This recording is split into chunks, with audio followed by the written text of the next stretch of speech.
This is a very awkward time to be human because it's a very awkward time to try to figure out who you are.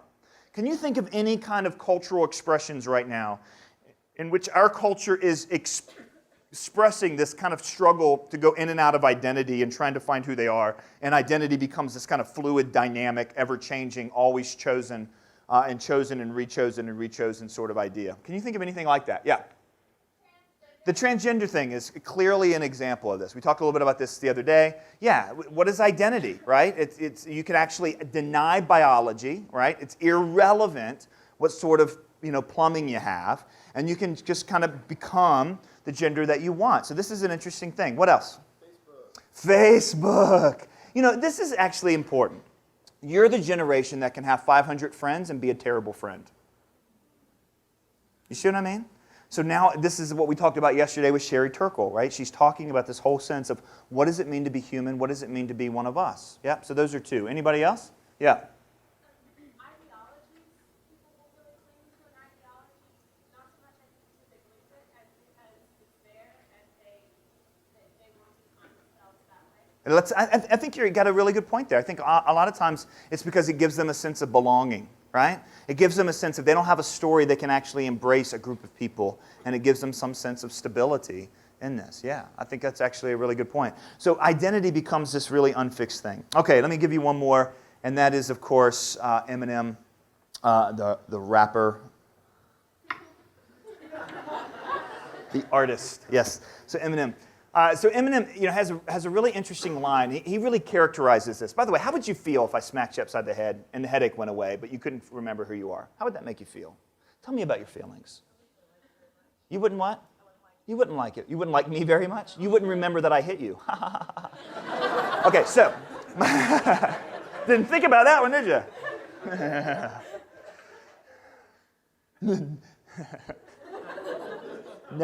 Never mess with a Christian school kid graduate. It's true, isn't it? Like, we're slimy. We're completely hypocritical. Okay, we can get out of rules. Isn't that true? Who Christian school kids? Aren't we good at getting around rules? You know what I'm talking about? Yeah, so I'm way ahead of you on this plan. How would you feel? Let's go back to that. Yeah, the word here typifies essentially 1990s grunge music. Kurt Cobain. Some of you are like, I heard of him. He's in the Smithsonian. Yeah. What adjective typifies that? It actually carries on in a different form, but it was really kind of present in Kurt Cobain's music. What? Speak up. Misunderstood. He felt misunderstood all the time? Yeah. Yeah, there's an A word for it. What is it? Angst. There you go. A-N-G-S-T. Angst. Just this kind of sense of frustration, loss of identity, and that sort of stuff. I think you saw in a lot of Eminem's early music. Then he had a kid and he settled down. But he said something really interesting about identity, too, in one of his early songs. He said, I am whatever you say that I am. It wasn't I am whatever I want to be, or I am tougher than you, or I am better than you. It was I am whoever you say that I am. Last really old, outdated pop culture reference, because this is where postmodernism kind of lands, is in the 90s. And now it's kind of transitioned, but you get the kind of the point here. We're kind of dealing with the residue of that. Is this movie, The Matrix? What was the worldview of The Matrix? Yeah? Nothing is real? Yeah, but so what worldview would that kind of identify with? If physical reality is an illusion, you got the Buddhist kid who bends the spoon, right? So we're talking about kind of an Eastern religion, right? But what created the illusion of physical reality in The Matrix? Well, yeah. It was really intelligent robots out of control. And that's like secularism on steroids or something, right? And then you had Neo. What's that word mean?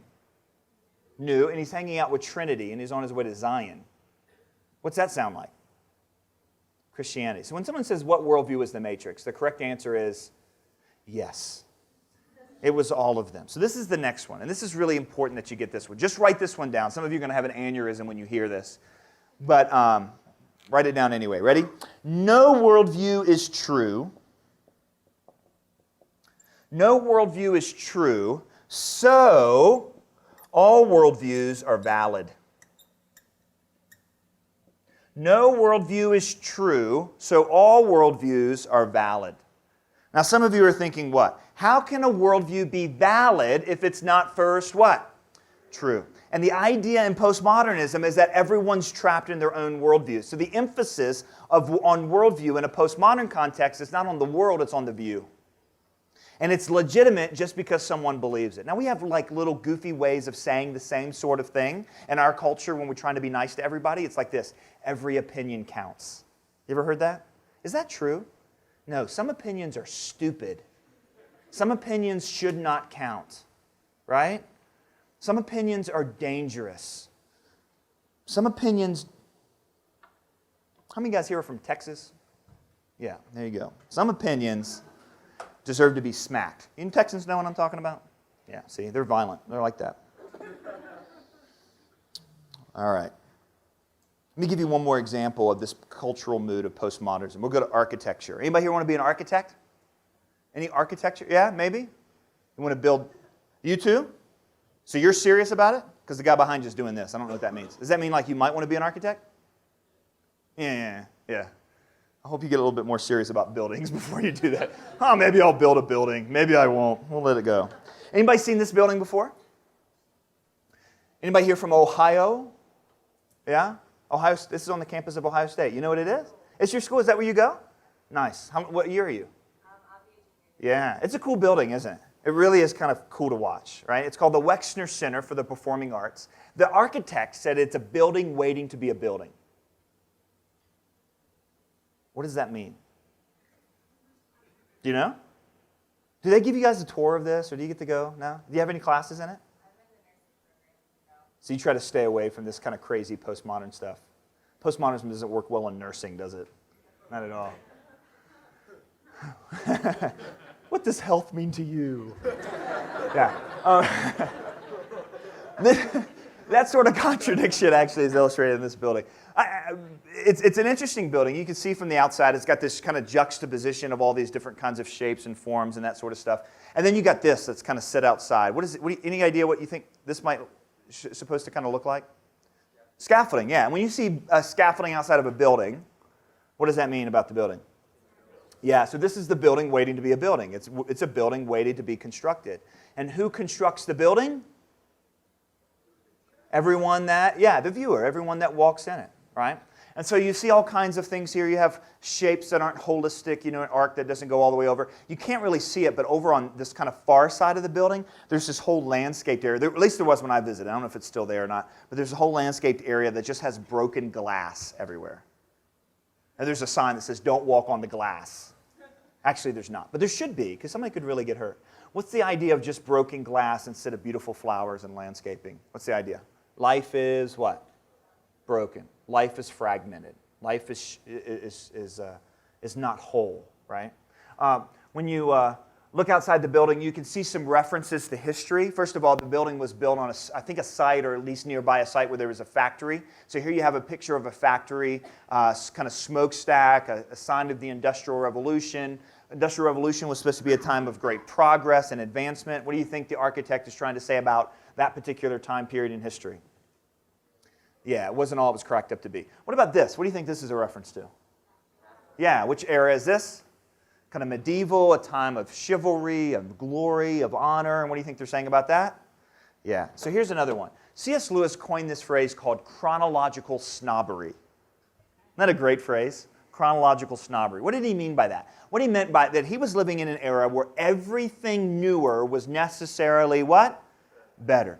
Postmoderns have a different form of chronological snobbery. It's not everything newer is better. It's everything older was necessarily what? Worse. Everything older was oppressive. Everything older was chauvinist. Everything older was homophobic. Everything older was this. So a lot of times, for example, this has really impacted history curriculum. We're looking at old dead guys not for what they brought to the world, but what they kind of did to ruin the world. All right? And then when you go in the building, it gets even more interesting. You see here, this is a column that doesn't go all the way to the floor. This is a crossbeam that doesn't go all the way to the wall.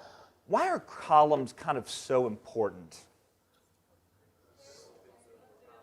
Yeah, they support things. What do you think it's saying here? No foundation for, any guesses? In fact, here's the word. I'll give you the next one. I'm out of room, but here's the word. The next characteristic of a postmodern time. This is an idea given to us, again, by Richard Rorty. It's called, ready, anti-foundationalism. Anti-foundationalism. That's one way, a philosophical way of talking about postmodern concepts. The idea of anti-foundationalism is that there's no legitimate foundations for knowledge. Descartes said, I think, therefore what? I am. That was a foundation for knowledge he was trying to give the world. In John chapter 1, we hear, in the beginning was the what? Word. That's actually a foundation of knowledge, that idea of the logos. And we'll maybe, if we have time, we'll talk about that a little bit later.